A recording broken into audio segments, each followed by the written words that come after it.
ചവൻ പൊട്ടക്കലത്തിൽ കഞ്ഞി വെക്കണ പോലെ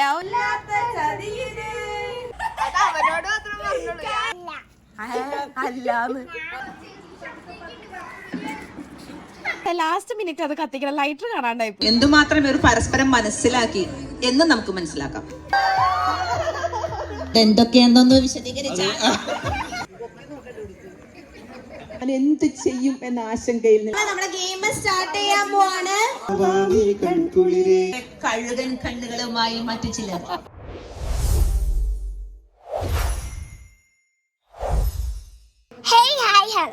എല്ലാവർക്കും നമസ്കാരം. Welcome to Rosu's talk street.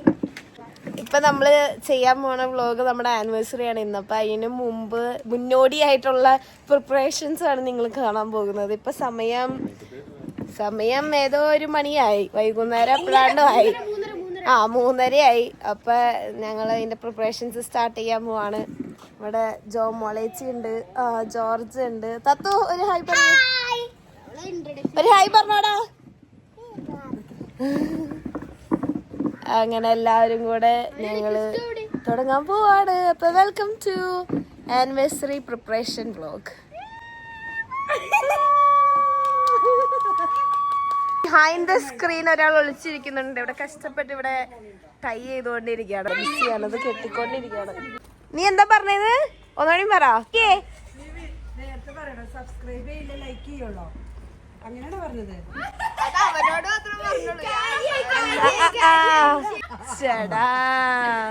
Hello, ഇങ്ങോട്ട് വാ, ഒന്നും പറ. ഞാനാണ് പഠിക്കാരെന്ന് പറ. ഹായ്, ഞാനാണ് പഠിക്കാരെന്ന് പറ. അല്ലാന്ന്, ഞാനല്ലാന്നൊക്കെ.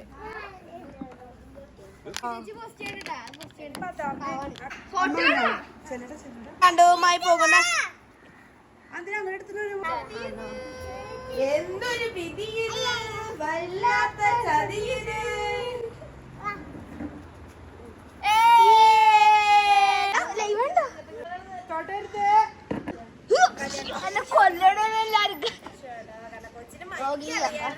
തത്തുവിനോട് മാത്രമേ സ്നേഹമുള്ളൂ.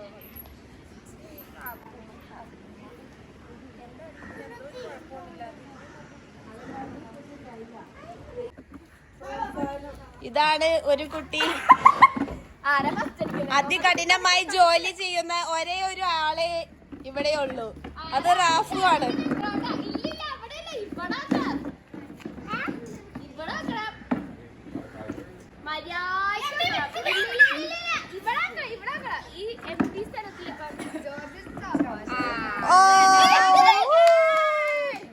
അടുത്ത കഠിനാധ്വാനം ചെയ്യുന്ന ജോർജിനും എന്താ പേര്, കെവിനും.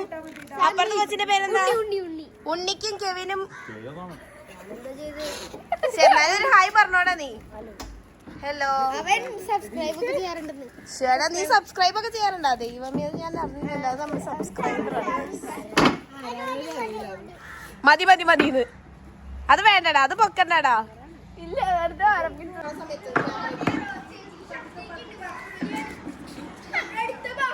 ഹലോ,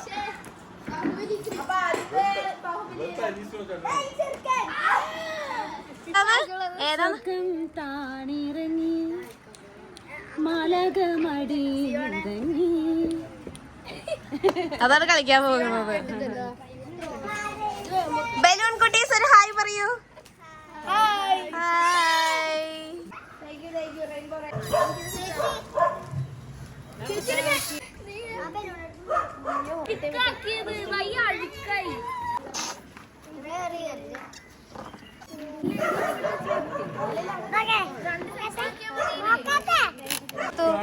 പഠിക്കാൻ സ്റ്റേജിനെ എങ്ങനെ അടിപൊളിയാക്കാം എന്നുള്ളൊരു പരീക്ഷണത്തിൽ ജോമോൾ ചേച്ചി ജെമിനിയുടെ അടുത്ത് ചോദിച്ചുകൊണ്ടിരിക്കുന്നതാണ് ഈ കാണുന്നത്. ചാറ്റ് ജിപിടിയും ജെമിനിയുടെ അടുത്ത് തകൃതിയായി ചോദിച്ചുകൊണ്ടിരിക്കുന്നത്. നമുക്കൊരു സാമ്പിൾ കിട്ടിയിട്ടുണ്ട്. ചിലപ്പോൾ നമ്മൾ അതുപോലെ ആയിരിക്കും ഡെക്കറേറ്റ് ചെയ്യാൻ പോകുന്നത്. എല്ലാവർക്കും നമസ്കാരം. Welcome to Rosu's talk street. എനിക്ക് കേക്ക് റെഡിയാക്കാനുള്ള സമയം കിട്ടിയില്ല. ഞാൻ റെഡിയായി, അപ്പൊ ഞാൻ കേക്ക് റെഡിയാക്കാൻ വേണ്ടി പോവാണ്. ഈ കിട്ടിയ റെഡ് കേക്കിന്റെ ഫൈനൽ ലുക്ക് നമുക്ക് കാണാം. കുശവൻ പൊട്ടക്കലത്തിൽ കഞ്ഞി വെക്കണ പോലെ ആ ഒരു അവസ്ഥയായിരുന്നു എനിക്ക്. എന്തോരം കേക്ക് എത്ര ആൾക്കാരുടെ പരിപാടികൾക്ക് ഉണ്ടാക്കിയതാ. എന്നാൽ നമ്മുടെ ഒരു പരിപാടിക്ക് നമ്മൾ വിചാരിക്കണ പോലെ നമുക്ക് ആ കേക്ക് ഉണ്ടാക്കാൻ പറ്റത്തില്ല. ഇതുപോലെ ഒന്നല്ല ഞാൻ കേക്ക് വിചാരിച്ചത്, പക്ഷേ അതിനുള്ള സമയപരിമിതികൾ മൂലം നമ്മൾ അങ്ങനെയാക്കി തീർത്തതാണ്. നമ്മുടെ ഗസ്റ്റുകളൊക്കെ ഒന്ന് കണ്ടാലോ.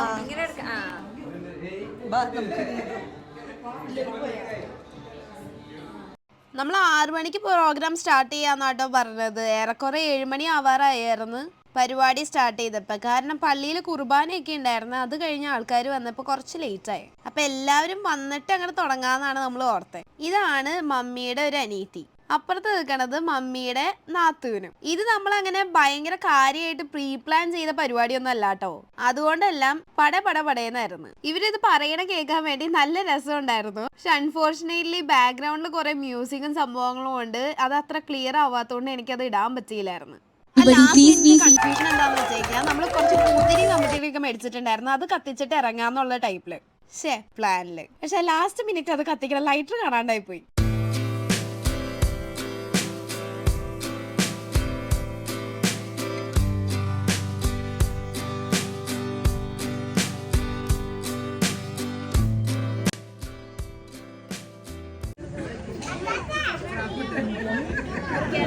എന്തായാലും നമ്മുടെ റാപ്പൂട്ടൻ പറഞ്ഞ സ്ഥിതിക്ക് നമുക്ക് എന്തായാലും കേക്ക് കട്ട് ചെയ്യാം.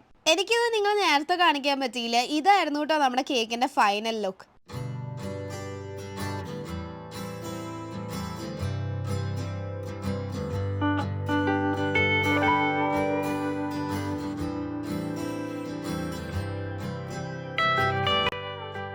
സ്റ്റേജിലേക്ക് ഇൻവൈറ്റ് ചെയ്തത് എൻ്റെ ഗോഡ് മദറിനെയും അവന്റെ ഗോഡ് പാരന്റ്സിനെയും ആയിരുന്നു. പിന്നെ നമ്മുടെ രണ്ടുപേരുടെയും പാരന്റ്സിനെയും. അവരായിരുന്നു ഫസ്റ്റ് സ്റ്റേജിലേക്ക് എൻ്റർ ചെയ്തത്. അതൊക്കെ കഴിഞ്ഞ് കേക്ക് കട്ടിങ് സെറിമണി ഒക്കെ കഴിഞ്ഞ് നമ്മൾ നമ്മുടെ കസിൻസിന്റെ ഒക്കെ കൂടെ കുറച്ച് ഫോട്ടോസ് ഒക്കെ എടുത്ത്. ഇങ്ങനെയുള്ള കുറച്ച് മെമ്മറി ആണല്ലോ നമുക്ക് ഇനിയും എപ്പോഴെങ്കിലൊക്കെ നോക്കുമ്പോൾ കാണാൻ പറ്റണേ. അതല്ലെങ്കിൽ അങ്ങനെയല്ലേ പറയാറ്, ആ മൊമെന്റ് ചിലപ്പോൾ പിന്നീട് നമുക്കത് തിരിച്ചു കിട്ടണമെന്നില്ല. പക്ഷെ ആ ഫോട്ടോഗ്രാഫ്സിലൂടെ നമുക്കത് പിന്നെയും നമുക്കത് റീവൈൻഡ് ചെയ്യാൻ പറ്റും. എന്നെ ഭയങ്കര വണ്ടർ ചെയ്യിപ്പിച്ച ഒരു കാര്യമാണ്. ഞാൻ എല്ലാവരുടെ അടുത്തും പറഞ്ഞിട്ടുണ്ടായിരുന്നു, ചുമ്മാ നമ്മൾ പെട്ടെന്നാണ് ഇൻവൈറ്റ് ചെയ്തെങ്കിൽ പോലും നമ്മൾ ജസ്റ്റ് ഇങ്ങനെ ചുമ്മാ ഒരു കളർ കോഡ് പോലെ പറഞ്ഞിട്ടുണ്ടായിരുന്നു, വൈറ്റ് അല്ലെങ്കിൽ ഓഫ് വൈറ്റ് ക്രീം എന്നുള്ള രീതിക്ക്. എന്നെ എന്നെ അത്രയും ഹാപ്പി ആക്കിയിട്ടാണ് ഓരോ ആൾക്കാരും മിക്കവരും വൈറ്റും ഓഫ് വൈറ്റും ഒക്കെ ഇട്ടേട്ടോ. അവിടെ ഉണ്ടായ ഒരു കൺഫ്യൂഷൻ എന്താന്ന് വെച്ച് കഴിഞ്ഞാൽ അച്ചാച്ചൻ എന്റെ ഫേവറേറ്റ് അച്ചാച്ചൻ എന്നാട്ടോ പറയാറ്. അപ്പൊ അതുകൊണ്ട് ഷാരോൺ ചോദിക്കായിരുന്നു, നിന്റെ ഫേവറേറ്റ് അച്ചാച്ചന്റെ അടുത്ത് നിൽക്കണോന്നുള്ള കാര്യം. അങ്ങനെയാണ് അവിടെ ഒരു കൺഫ്യൂഷൻ വന്നത്. ഇതാട്ടോ ഡേവിഡ് ചാച്ചനും റോസ്മി ആന്റി. നിങ്ങൾ മിക്ക വ്ളോഗിൽ ഇവരെ കണ്ടിട്ടുണ്ടാവും നാട്ടിലെ. എന്റെ അമ്മച്ചിയുടെ ഒരേ ഒരു ആങ്ങള്. ഇവിടെ ഇപ്പൊ എന്താ ഉണ്ടായെന്ന് വെച്ച് കഴിഞ്ഞാൽ നമ്മൾ ഓൾറെഡി വൈൻ ടോസ്റ്റിങ്ങിന് വേണ്ടിയിട്ടുള്ള വൈനൊക്കെ വെച്ചിട്ടുണ്ടായിരുന്നു. അൺഫോർച്ചുനേറ്റ്ലി നമ്മൾ ആ വൈൻ കുടിക്കാൻ വേണ്ടി ടോസ്റ്റ് ചെയ്യാൻ വേണ്ടി മറന്നുപോയി. പിള്ളേര് വൈൻ ടോസ്റ്റിംഗ് സെറിമണി കഴിഞ്ഞു എന്നും വിചാരിച്ചുകൊണ്ട് വൈൻ കുടിക്കാൻ വേണ്ടി പോയായിരുന്നു. അതാണ് ഇവിടെ ഉണ്ടായ ഒരു കൺഫ്യൂഷൻ. ഷെഹരോണ്ട് വലിയൊരു ഷോക്ക് ഉണ്ടായ ഒരു സംഭവമായിരുന്നു കേട്ടോ പപ്പയുടെയും അമ്മച്ചിയുടെയും ഈ ഗിഫ്റ്റ്. കാര്യം അമ്മച്ചിയും പപ്പയും കുറെ നാളായി പറഞ്ഞുകൊണ്ടിരിക്കണു ഒരു കൊന്തമോതിരം മേടിച്ചു കൊടുക്കണ കാര്യം. ഞാൻ എന്റെ കൈയിട്ട് കാണിക്കണത് എന്താ എനിക്ക് റിങ് ഇല്ലേ എന്നുള്ള രീതിക്ക് കേട്ടോ. ചുമ്മാ തമാശക്ക്. ഈ മൊമെന്റ് എനിക്ക് എപ്പോഴും ഭയങ്കര പ്രഷ്യസ് മൊമെന്റ് ആണ്. അതാ കൊന്തമോതിരം കിട്ടിയതിനകത്തല്ല, ഷാരോന്റെ എക്സ്പ്രഷൻ കണ്ടായിരുന്നു. അവൻ ഒട്ടും എക്സ്പെക്ട് ചെയ്തിട്ടില്ലായിരുന്നത്. നമ്മുടെ ഈ ഫാമിലി പിക്ചർ കംപ്ലീറ്റ് ആവണമെന്നുണ്ടെങ്കിൽ നമ്മുടെ പ്രിയപുത്രനും കൂടി വരണ്ടേ. അങ്ങനെ കവിയും കൂടെ എത്തി. ഇവിടുത്തെ ഗിഫ്റ്റ് കിട്ടണ സമയത്ത് ഞാൻ എന്താ പറഞ്ഞതെന്ന് അറിയാമോ, ഇത് ആരാ പൊതിഞ്ഞെന്ന്. കാരണം അത് പൊതിഞ്ഞത് കാണാൻ അത്രയും ഭംഗിയുണ്ടായിരുന്നു. ഷാരോന്റെ ഫാമിലിയിൽ എനിക്ക് ഏറ്റവും ഇഷ്ടപ്പെട്ട 2 ആൾക്കാരാട്ടോ, സാവ്യു ചേട്ടനും സ്നോ ചേട്ടനും. അതുകൊണ്ട് അവർക്ക് ഈക്വൽ ഇമ്പോർട്ടൻസ് കൊടുത്തിട്ടാണ് നമ്മൾ വൈൻ ടോസ്റ്റിങ്ങിനെ അവരെ തന്നെ വിളിച്ചത്. കാര്യം ഇവർ രണ്ടുപേരുണ്ടെങ്കിൽ സംഭവം നല്ല ഫണ്ണായിരിക്കും. ഇവര് ജീവിക്കാൻ തുടങ്ങിയിട്ട് 1 വർഷം ആയല്ലോ. അപ്പൊ എന്തുമാത്രം ഇവർ പരസ്പരം മനസ്സിലാക്കി എന്ന് നമുക്ക് മനസ്സിലാക്കാം. നമ്മളിവിടെ ആങ്കർ ചെയ്തത് സൗമ്യ ചേച്ചിയും മഞ്ഞുവായിരുന്നു. രണ്ടുപേരുടെ ആങ്കറിങ് നല്ല അടിപൊളിയായിരുന്നു. ഷെഹരോണാണെങ്കിൽ അവിടെ ചെരുപ്പ് വരി അവിടെ പ്രാക്ടീസ് ചെയ്തോണ്ടിരിക്കായിരുന്നു കേട്ടോ, പൊക്കി. ഞാൻ എന്തായിരിക്കും ക്വസ്റ്റ്യൻ അറിയാൻ വേണ്ടി ഭയങ്കര എക്സൈറ്റഡ് ആയിരുന്നു. നമുക്കറിയാം ഇവരുടെ ഉള്ളിലിരിക്കും. ഇവർ കാണുമ്പോൾ വളരെ സുന്ദരനും സുന്ദരിയുമാണ്. ഒരുമിച്ച് നമ്മൾ ആരും ഡിസ്റ്റർബ് ചെയ്യാണ്ട് 1 വർഷത്തോളം ഓസ്ട്രേലിയയിൽ മാത്രം കഴിഞ്ഞവരാണ്. ഇപ്പോൾ അറിയാം ഇവരുടെ മനസ്സിൽ ആരാണ് കൂടുതൽ romantic. Very good. They got 1 point. നിങ്ങളിൽ നല്ല സർപ്രൈസ് നൽകുന്നതാരാണ്? നിങ്ങളിൽ നന്നായിട്ട് വീട് മാനേജ് ചെയ്യുന്നതാരാണ്? റോസ് ഒരു കാരണവശാലും തിരിഞ്ഞു നോക്കാൻ പാടുള്ളതല്ല. എങ്കിലും രോഗം വന്നാൽ ആരാണ് കൂടുതൽ കെയർ ചെയ്യുന്നത്? മാർവലസ്. 4 points. റിലേറ്റീവ്സിന് വേണ്ടി കൂടുതൽ ടൈം ചെലവഴിക്കുന്നത് നിങ്ങളിൽ ആരാണ്?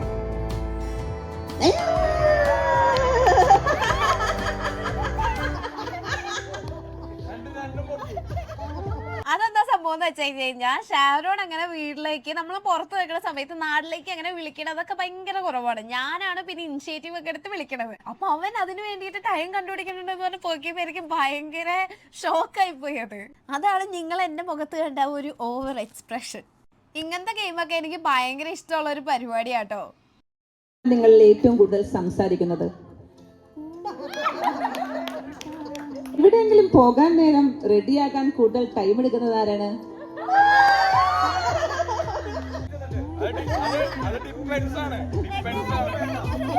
അതിന് ആനിവേഴ്സറി ബർത്ത്ഡേസ് ഒക്കെ നിങ്ങളിൽ ആരാണ് മറന്നു പോകുന്നത്?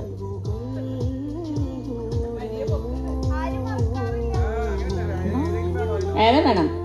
Any answer yes or no? Oh my God.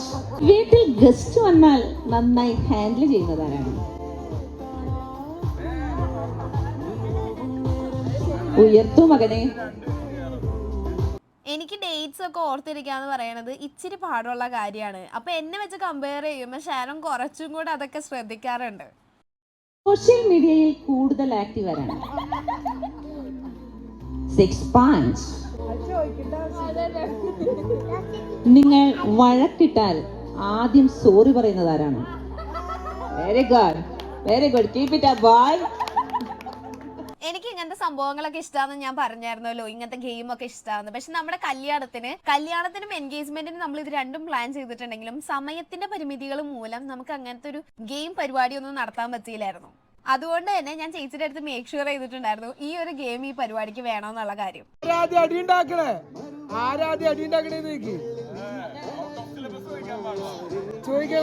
എന്നാൽ ഒരു ക്വസ്റ്റ്യൻ കൂടി.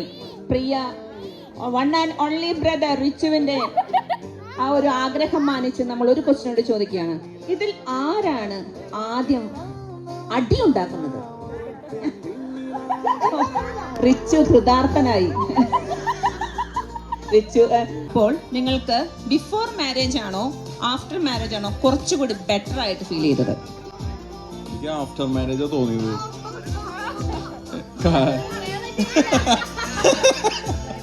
അല്ല വേറൊന്നും കൊണ്ടല്ല, നമുക്കൊരു കമ്പാനിയൻ കിട്ടി, നമുക്കൊരു ബെസ്റ്റ് ഫ്രണ്ട് കിട്ടി, തല്ലു പിടിക്കാൻ ഒരാളെ കിട്ടി, എന്ത് ചെയ്യാൻ ഒരാളെ കിട്ടി. സത്യം പറഞ്ഞ അതെന്തൊക്കെയാണെന്നൊന്ന് വിശദീകരിച്ച. അതില്ല.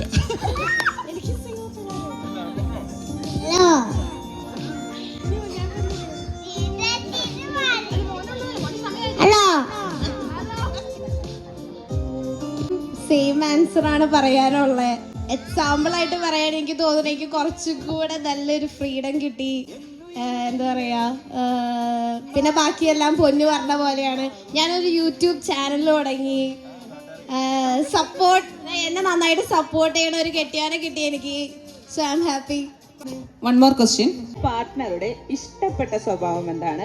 ഇഷ്ടമില്ലാത്ത സ്വഭാവം എന്താണ്? ഇഷ്ടപ്പെട്ട സ്വഭാവം എന്നോട് ചോദിക്കുകയാണെങ്കിൽ പൊന്നിന്റെ ഏറ്റവും കൂടുതൽ ഇഷ്ടപ്പെട്ട സ്വഭാവം ഞാൻ പറയും കംപ്ലീറ്റ് ആയിട്ടും പേഴ്സണാലിറ്റി ആയിരിക്കും. ബോസ് തന്നെ പറഞ്ഞിട്ടുണ്ട് നല്ല ജെന്റിൽമാൻ ആണെന്ന്, എനിക്കത് ഫീൽ ചെയ്തിട്ടുണ്ട്. പിന്നെ എനിക്ക് ഏറ്റവും കൂടുതൽ ഇഷ്ടപ്പെട്ട സ്വഭാവം എന്ന് പറഞ്ഞു കഴിഞ്ഞാൽ നമ്മളിപ്പോൾ എവിടെയെങ്കിലും പോവാണ് അങ്ങനെയൊക്കെ ആണെങ്കിൽ വളരെ കുറച്ച് ആൾക്കാരെല്ലാം ഞാൻ കണ്ടിട്ടുള്ളൂ. എബ്രോഡൊക്കെ ഞാൻ കണ്ടിട്ടുണ്ട്. അവൻ ഡോർ ഇങ്ങനെ തുറന്നു തരും, എന്നിട്ട് ഞാൻ പോയിട്ടാണ് അവൻ ഡോർ അടയ്ക്കണത്. എനിക്ക് വേണ്ടി ഡോർ ഇങ്ങനെ തുറന്നു തരും. അതൊരു പുറത്തുനിന്ന് നോക്കുമ്പോൾ അതൊരു നല്ലൊരു ഫീലാണ്. അപ്പം അതാണ് എനിക്ക് ഏറ്റവും കൂടുതൽ ഇഷ്ടപ്പെട്ട ഒരു സ്വഭാവം. ഇഷ്ടപ്പെടാത്ത സ്വഭാവം ഒന്നുമില്ല. നമ്മൾ ഏറ്റവും കൂടുതൽ ഒരാൾ ഇഷ്ടപ്പെടുമ്പോൾ നമുക്ക് എല്ലാ നെഗറ്റീവ്സും പോസിറ്റീവായിട്ടല്ലേ തോന്നുള്ളൂ. നെഗറ്റീവ് എന്ന് പറഞ്ഞാൽ എടുത്ത് പറയാനായിട്ട് എനിക്കൊന്നുമില്ല എന്തായാലും. പാവം നമ്മുടെ ഷാരോൺ ഇഷ്ടമില്ലാത്ത സ്വഭാവം പറയാൻ കാത്തിരിക്കുകയായിരുന്നു. അപ്പോഴാണ് റോസ് ഇങ്ങനെ ഒരു വെടിക്കെട്ട് അവിടെ നടത്തിയത്. ഇനി ഞാൻ എന്ത് ചെയ്യും എന്ന ആശങ്കയിൽ നിൽക്കുകയാണ് നമ്മുടെ ഷാരോൺ. ഇഷ്ടപ്പെട്ട സ്വഭാവം എന്ന് പറയുമ്പോൾ ഒരു പോസിറ്റീവ് വൈബാണ് എപ്പോഴും. എവിടെ ചെന്നാലും അപ്പൊ തന്നെ ആക്റ്റീവായി അവിടെ ആ ഓഡിയൻസിൽ തന്നെ ഒരു കോളം വിളിക്കുള്ളൂ. അതാണ് ഏറ്റവും ഇഷ്ടപ്പെട്ട സ്വഭാവം. ഇഷ്ടപ്പെടാത്ത സ്വഭാവം പ്രത്യേകിച്ചൊന്നുമില്ല. ഇങ്ങനെയാകുമ്പോ മുട്ടിയൊക്കെ ഇരിക്കൂലേ. എനിക്ക് ക്യാമറയുടെ മുമ്പിൽ എന്ത് വേണമെങ്കിലും പറയാമെങ്കിലും മൈക്ക് കൈ കെട്ടിയിട്ട് പറയാൻ വേണ്ടിയിട്ട് എനിക്ക് ഇച്ചിരി പാടാണ്. ഞാൻ നേരത്തെ പറഞ്ഞായിരുന്നല്ലോ, നമ്മളിത് അങ്ങനെ അത്രയും പ്രീ പ്ലാൻ ചെയ്ത് നടന്ന ഒരു പരിപാടിയൊന്നുമല്ല. അതുകൊണ്ട് തന്നെ എല്ലാവർക്കും അവരുടേതായ തിരക്കും സംഭവങ്ങളും ഉണ്ടായിരുന്നു. തലേന്നാണ് നമ്മളെല്ലാവരും ഇൻവൈറ്റ് ചെയ്തത്. എന്നിട്ട് എല്ലാവരും കറക്റ്റ് ടൈമിൽ വന്ന് പ്രോഗ്രാം എല്ലാം നല്ല അടിപൊളിയാക്കി തന്നു.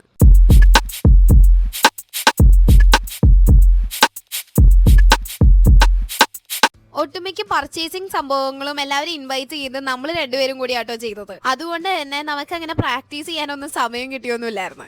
എന്നാലും ഉച്ചയ്ക്ക് കുറച്ചു നേരം കിട്ടിയപ്പോൾ നമ്മൾ ചുമ്മാ 2 സ്റ്റെപ്പ് എടുത്ത് നോക്കിയതായിരുന്നു. അത് മാത്രമേ ഉണ്ടായിരുന്നുള്ളൂ ഇതിന് പ്രാക്ടീസ് എന്ന് പറയാൻ വേണ്ടി. പിന്നെ ഓഫ് കോഴ്സ് എന്ത് പരിപാടിക്കും ഇവരുടെ രണ്ടുപേരുടെ ഡാൻസ് മസ്റ്റാണ്. കാര്യം ഞങ്ങളെ പ്രാക്ടീസ് ചെയ്യാത്തതുള്ളൂ, കുട്ടീസ് എല്ലാം നല്ല അടിപൊളിയായിട്ട് പ്രാക്ടീസ് ചെയ്താട്ടോ വന്ന് കളിച്ചത്. ഇപ്പോൾ ഇരിക്കുന്ന ആ ചെയറിൽ നിന്ന് നിങ്ങൾ മാറി ഏതെങ്കിലും ഒരു ചെയറിൽ ഇരിക്കുക. ഈ ഒരു ഗെയിം ഞാൻ എവിടെയോ പോയപ്പോൾ കണ്ടതാട്ടോ. നമ്മൾ ഏതെങ്കിലും ഒരു ചെയറിന്റെ അടിയിൽ എന്തെങ്കിലും സ്റ്റിക്കർ ഒട്ടിച്ചിട്ടുണ്ടാവും. അതിനകത്ത് ആരാണോ ഇരിക്കണേ അയാൾക്കായിരിക്കും ഗിഫ്റ്റ് കിട്ടണേ. പരിപാടി എന്തായാലും കൊള്ളാലേ.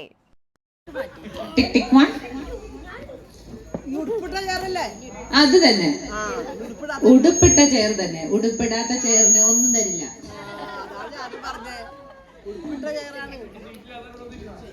ഇന്നത്തെ ഭാഗ്യവാനും ഭാഗ്യവതിയും ആരാണെന്ന് അറിയാൻ അല്പം നിമിഷങ്ങൾ മാത്രം.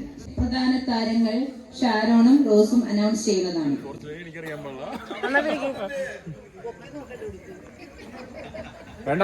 ഒരു സംശയമുണ്ട്, ഉടുപ്പ് പൊക്കി നോക്കണം.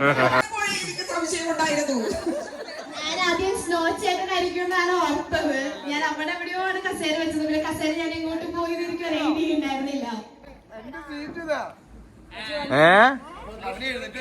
ആരും എഴുന്നേറ്റ് പോയപ്പോ അപ്പൊ അവനാണ് ഗിഫ്റ്റ് കിട്ടിയത്.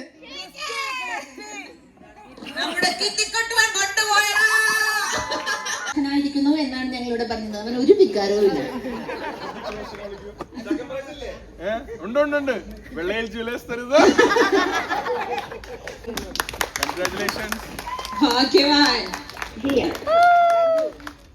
തോന്നൽ മാത്രമാണ്. ഇപ്പോൾ നമ്മൾ നടത്തുന്ന ഈ തൊപ്പി മത്സരത്തിൽ എല്ലാവരും പങ്കെടുക്കുന്നതിലൂടെ നമ്മൾക്ക് ഈ ഒരു ചടങ്ങ് എന്നും നല്ലൊരു സ്വീറ്റ് മെമ്മറി ആകാൻ നമ്മളെ സഹായിക്കും. കഴുകൻ കണ്ണുകളുമായി മറ്റു ചിലർ. നമുക്ക് ആ സമയത്ത് തൊപ്പി കിട്ടാത്തത് മൂലം നമ്മൾ ചെയ്ത പരിപാടി എന്താന്ന് വെച്ച് കഴിഞ്ഞാൽ ബലൂൺ പാസ് ചെയ്യുന്നതായിരുന്നു. ബോൾ പാസിംഗ് പോലെ. കുറച്ചധികം ആൾക്കാരുള്ളതുകൊണ്ട് തന്നെ ഈ ഒരു റൗണ്ട് തീർക്കാൻ വേണ്ടിയിട്ട് നമ്മൾ കുറച്ചധികം ടൈം എടുത്തായിരുന്നു.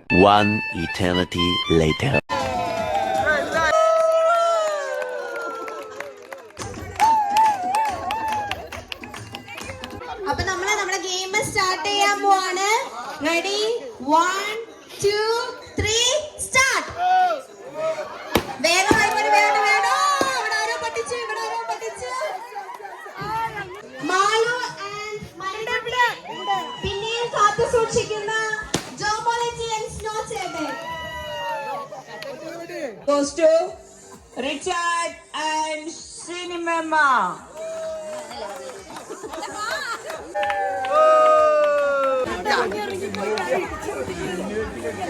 സെക്കൻഡ് പ്രൈസ് സമ്മാനദാനം നൽകുന്നതിനായി ജോണി വെള്ളയിലിനെ ക്ഷണിച്ചുകൊള്ളുന്നു. ജഡ്ജസിന്റെ തീരുമാനം അന്തിമമായിരിക്കും.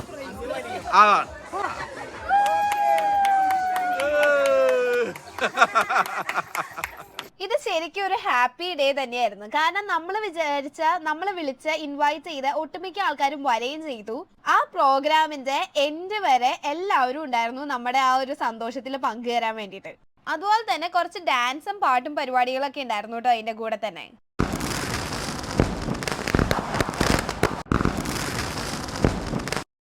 വാവാനി എൻ കുളിരേ, വാവാനി കൺകുളിരേ, വാവാനി എൻ കുളിരേ. കുന്നിന്മേൽ കൂടുകൂട്ടും തത്തമ്മി നീ എന്റെ തേന്മാവിൽ ഊഞ്ഞാലാടാൻ വാ. അതിന്റെ കൂടെ തന്നെ ഫൈനൽ ആയിട്ട് നമ്മൾ വേറൊരു ഗെയിം വെച്ചത്, നമ്മൾ എല്ലാവരും കുറച്ച് പേപ്പറും പേനയൊക്കെ കൊടുത്തിട്ട് നമ്മളെ എത്രത്തോളം ഇവർക്കറിയാം എന്നുള്ള ഒരു കുറച്ച് ക്വസ്റ്റ്യൻസ് ആയിരുന്നു. അതിനകത്തും എല്ലാവരും നല്ല ഫണ്ണായിട്ട് നല്ല ആക്റ്റീവായിട്ട് പാർട്ടിസിപ്പേറ്റ് ചെയ്തായിരുന്നു. അങ്ങനെ ദേ കലാശക്കൊട്ടായി. അപ്പൊ നമ്മുടെ ഒരു ആനിവേഴ്സറി സെലിബ്രേഷൻ ഇവിടെ കഴിഞ്ഞ് നമ്മളിവിടെ ഉണ്ടാക്കിയ എല്ലാ ചെയറും ടേബിളും എല്ലാ സംഭവങ്ങളും മാറ്റി. അല്ല, എങ്ങനെയുണ്ടായിരുന്നു പ്രോഗ്രാം? പൊളിച്ച് അടിപൊളിയായിരുന്നു. അങ്ങനെ ഇപ്പൊ പിന്നെ അവിടെ ടയേർഡായിരിക്കുകയാണ്. പപ്പ അവിടെയുണ്ട്, മമ്മി മമ്മി അവിടെയുണ്ട്, മമ്മി അവിടെയുണ്ട്. മമ്മി പാത്രങ്ങളൊക്കെ എടുത്ത് വെക്കുകയാണ്. അപ്പൊ എങ്ങനെ പരിപാടി എങ്ങനെ ഉണ്ടായിരുന്നു മമ്മി? അടിപൊളി. അങ്ങനെ നൈസായിരുന്നു. പപ്പ പരിപാടി എങ്ങനെ ഉണ്ടായിരുന്നു? അടിപൊളിയായിരുന്നോ? പറ എന്തെങ്കിലും. ഗ്രേറ്റ് അടിപൊളിയായിരുന്നു. അപ്പൊ ഞങ്ങളുടെ ഈ വ്ലോഗ് നിങ്ങൾക്ക് എല്ലാവർക്കും ഇഷ്ടപ്പെട്ടു എന്ന് ഞാൻ വിചാരിക്കുന്നു. Thank you for watching. Bye from roses talk street. Bye bye. അടുത്തൊരു വ്ലോഗായിട്ട് വേഗം കാണാട്ടോ.